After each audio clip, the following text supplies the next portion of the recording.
Hello there, ladies and gentlemen. This is Orphan Last, aka Skylar Madison, and the 27th of November 2019 was the end of the OUTBUDDIES art competition, and it's time to announce the winner. The things that you'll be viewing on the screen is me finishing up a commission piece to help promote the game OUTBUDDIES. It's visual content both before and after I announce the winner. Unfortunately, not many people competed in this competition, which I feel is unfortunate. And like I said in the announcement video for this competition, if you would normally fall into the beginner category, you may very well have an opportunity to win. I had never done anything like this before on my channel before until now, and some beginner to intermediate people did win in the competition. I think some of this turnout for the competition is the fact that the prize is only $14.39, and some people might think that's way too inexpensive of a prize for them to put that much work into. And although I do love OUTBUDDIES as a video game, I think that people didn't understand what the prize even was. Some of the reason why one of the requirements for a successful submission is your username and your social media link isn't just for me to have a way of giving you the prize, but to give you an opportunity to throw your name out there so that someone, at least one person in the indie game development scene, might be able to see your level of craftsmanship and might possibly even see an opportunity down the road to possibly hire you to make concept images, promotional material, and maybe even game assets, depending on the size and the success of the game's development and budget. Now, of course, there's no promises that something like that would happen, but it's still getting your name out there and a way of contacting you out there. But as an immediate reward, yes, you get a video game. If professionals know your name and how to get in touch with you, that's a leg up on your aspirations as an artist. Although in the future I do plan on running more art competitions like this with other game developers and elsewhere, I feel as though my channel still needs to grow in order to have the steam to be beneficial to the indie developer or whoever else might be collaborating with me in a giveaway. The turnout of this competition was a bit less than expected, but I am grateful to those that did participate. It would have been embarrassing if there wasn't enough people competing to even hand out a first, second, and third place winner. But fortunately, there is enough people that competed. Seeing as people like Jazza aren't really doing the challenge of the month anymore, I thought that the internet would be abuzz with a little bit of excitement for another art competition. But I guess people didn't recognize the social networking opportunity to the competition. There were a number of people that were worried that their social media links wouldn't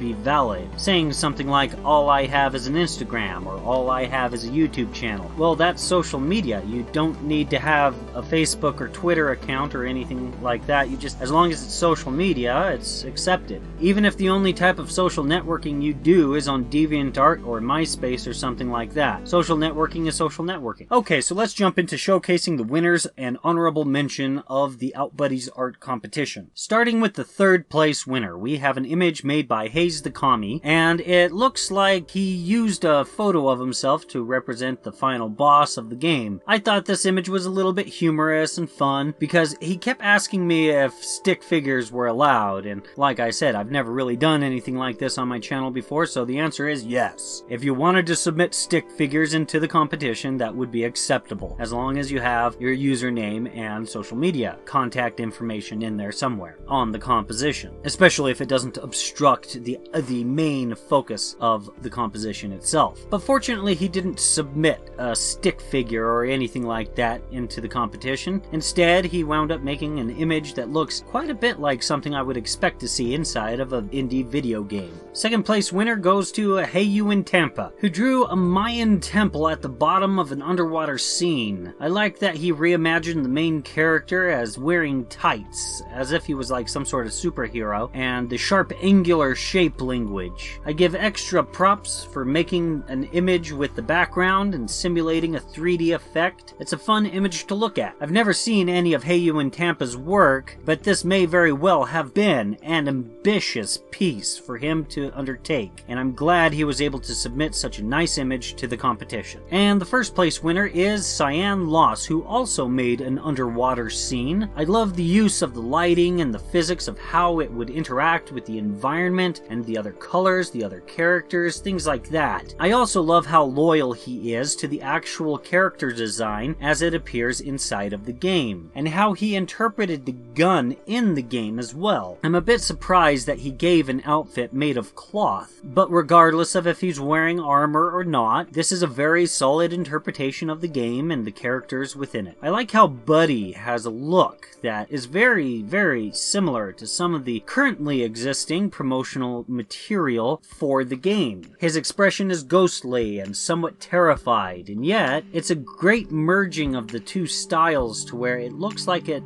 fits inside of the game a lot better. It really reflects the game quite a bit. In the background you can see a Wozan character, and when I showed this image to Julian Laufer, the developer behind OUTBUDDIES, he mentioned how it's completely plausible for a Wozan to travel underwater with the statement, "Who knows what magical powers reside within the Wozan robes?" I actually find that statement pretty interesting because OUTBUDDIES will be receiving a free DLC down the road where you play as a Wozan, and the fact that such a large game is going to receive DLC is just amazing to me, and I am hyped. And now for the honorable mention by Enzio-san. He kept in contact with me throughout the competition, saying that he didn't think that he'd have enough time to work on the competition. But he went ahead and submitted this image without a username or social media links, but I'll be sure to give these images to Julian with that information included, and he is within the honorable mentions list, so just keep that in mind. Otherwise, I think he would have gotten second place, even with it in this current state that it's currently in. I love how most of the images submitted didn't try to reimagine the character's outfit like I did with the promotional image that I made. And I somewhat feel as though I had a bit of a lack of imagination because I gravitated towards a more StarCraft look, whereas you guys stayed way more loyal. And with Enzio-san, he not only stayed loyal, but he also gave it a very Samus-like look to the character with armor. I love the way the gun is designed in this image. I feel as though when I drew the gun inside of my promotional image that I made for Julian Laufer for OUTBUDDIES, I kind of drew a blank and just kind of drew whatever looked good at the time. You know, submissions have done really well to the competition when you wind up comparing the competitor's work to your own and start thinking, wow, I really need to step up my game. So for the remainder of the video, I'm going to finish my image for the remainder of the video. Those that won the competition, if I don't get in touch with you first, feel free to get in contact with me on my Discord server. Feel free to private message me so that I can go ahead and give you your free copy of the game. Cyan Lost, the first place winner, has a Linux distribution and won't actually be able to run the game because he's using Linux. But he may very well like to give the game to a loved one. If not, if he wants somebody else to receive it, that sounds fair too. I suppose if he doesn't want it, I could give it to Enzio-san for his contribution. So it's really nice to actually see the artwork of my subscribers. I don't really get the opportunity to see it very often, and it's cool to see that there's a vast range of artists that consume my content at variously different skill levels, and all of which I feel as though I'm able to look at and still appreciate their artwork. So thank you so much for your participation. It would have been rather sad if I announced an art competition and no one competed. So thanks again. Thank you. So while I announced your guys' artwork, I mentioned little moments of admiration for your guys' artwork. And although there are a few things that I feel you guys have done better with your entries into the competition than what I've done with this commission piece, I feel as though the final image that I wound up with is pretty solid, and by and large I'm happy with it. And by and large I think you guys will appreciate the way it looks as well. So I finish up doing all of the line work and I start coloring the image. Now I've been trying to get away from the grayscale painting work that I've been doing, and what's really frustrating is once I reach that specific point, most of the time I just wind up doing it anyways. It's just something that's just completely automated. But this time around I was successful at just laying down my flat colors this time around. And I used the multiply and lighter color blending modes in order to change the values. Now, on a side note, there are some artists that advise other artists to just stay away from blending modes because, and I quote, "They don't mix the colors properly." And that statement makes no sense to me. So when I've asked them to explain what the proper way to mix colors is, they say They don't mix like paints. like pigments. And I personally think that's a stupid response. I don't paint with pigments. And so when I paint digitally, I not only don't expect the colors to mix together like paint, I just don't give a crap about how various colors of paint mix together. I've had weird things happen when I mix colors with paint, and I've had weird things happen when I kind of mix colors together with blending modes and such like that. How colors mix doesn't matter to me. What matters to me is if I'm able to make a compelling image and make the image look nice enough and believable enough, and like I said in the what art tool should you buy video, I said that there's no tool that's going to level up your art skills. Another way of saying that is there's no tool that's going to do the thinking for you. Imagine a mechanic that believes that there's some sort of magical wrench out there that will be able to replace his transmission without him needing to do anything other than just holding that wrench loosely in his hand. People would kind of think that guy's not all too bright, but yet, for some reason, people don't tend to correct that exact same sort of thinking with art tools and artists.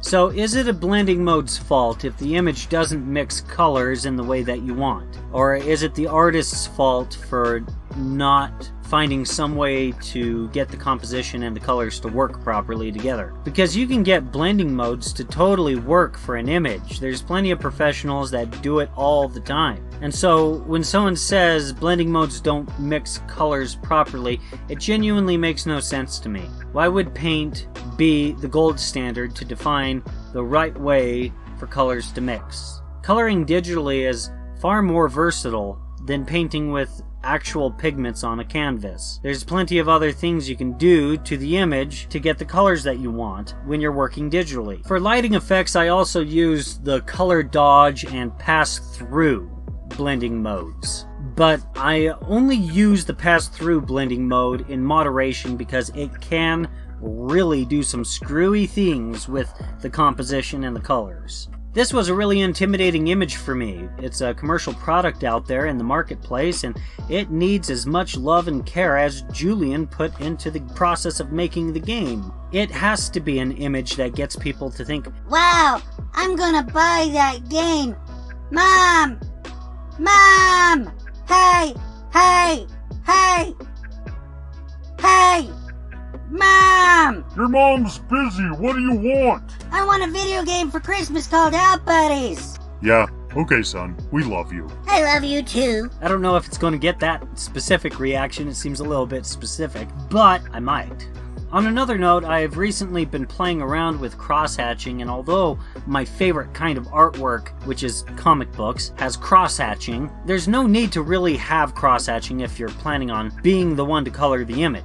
With the coloring process, you can plant in all the shadows and highlights rather easily, and it doesn't all need to be there in the sketching or in the inking phases. In fact, you have more versatility with the image if you don't do cross-hatching in the finalized line work, because once it's there in the finalized line work, it's there. There's no going back. So I think I'm going to be holding back on the cross-hatching from here on out and just try to master the coloring process as best as I can. Okay, and now I'm going to go ahead and sift over this voiceover a little bit, talking about something that's not really relevant towards the competition and not really relevant towards this commission piece that I'm working on, and more so directed towards something that's just on my mind. There's only 2 holidays throughout the year that I celebrate, Thanksgiving and Christmas. And most of the time on my channel, I pretty much just ignore the holidays. Having a holiday video makes it so that the video is only relevant for 1 day out of the year, and that normally doesn't interest me. But by the time that you guys watch this video, Thanksgiving will have already passed us by, but as I'm recording this voiceover, it's currently Thanksgiving, and I'd like to take a moment to mention some of the things that I'm thankful for. First and foremost, I'm thankful to still be alive. I haven't suffered any injuries this year, and there have been times where I have, and it's made my work on this channel really difficult. half of the Noble Frugal Studio collaboration, for example, I wound up drawing that image with a few broken carpals in my hand. So let's knock on wood in the hopes that we and I don't suffer any injuries for the remainder of this year and for the next year to come. I'm grateful for my parents. I know that my handle here on YouTube is Orphan Last, but it's not to be taken literally. I do have parents, they are supportive, and in a world where there's really not much to respect, my parents are definitely respectable. If it wasn't for my father, I wouldn't have picked up drawing in the first place, and if it wasn't for my mother's own creativity, I wouldn't be able to relate with as many people, and I don't really relate with very many. My truck broke down around March of this year, and if it hadn't have been for my dad lending out his little car, I wouldn't have been able to commute to work every single day. I'm thankful to have a roof over my head, no matter what its limitations are. It shelters me from the rain, wind, and snow as a roof should, and houses the electricity and internet needed to keep this channel up and running. I'm grateful that I got monetized this year. I filled out a W-9 in order to receive a little bit of money from the work that I do on my free time, which is awesome. I mean, you hear stories about people making it big on YouTube and how they did it, and it all sounds like theory, some weird gobbledygook, and to actually see some small part of that not just be this little weird dream that's just out there in the ether, but actually happening, it's pretty cool. I'm grateful for my coworkers and my boss. It's great having a group of people that are either able to tolerate or enjoy just how strange you are. I tend to act rather professional and serious on my channel, but I'm a completely different person in my personal life. I'm particularly grateful for one specific coworker who gave me an early $100 as somewhat of a Christmas gift, on the condition that I spend it on an XP Pen 15.5 Artist Pro graphics tablet. And I'll have a non-sponsored unboxing and review video on that when I have a chance to get used to it. I'm also thankful for the existence of cats and dogs. Without these strange fantasy creatures, life would be extremely boring. I wish I could be deliriously excited and happy about a stupid ball, playing fetch, or sharpening hunting reflexes with a cat. And of course, I'm also thankful for paper clips and toothpicks. Anyways, yeah. So here's the final image coming up on the screen. Yeah, and I've seen this image actually posted up on Twitter, actually being used to promote the game. And it seems like it seems to fit. It fits quite well, I think.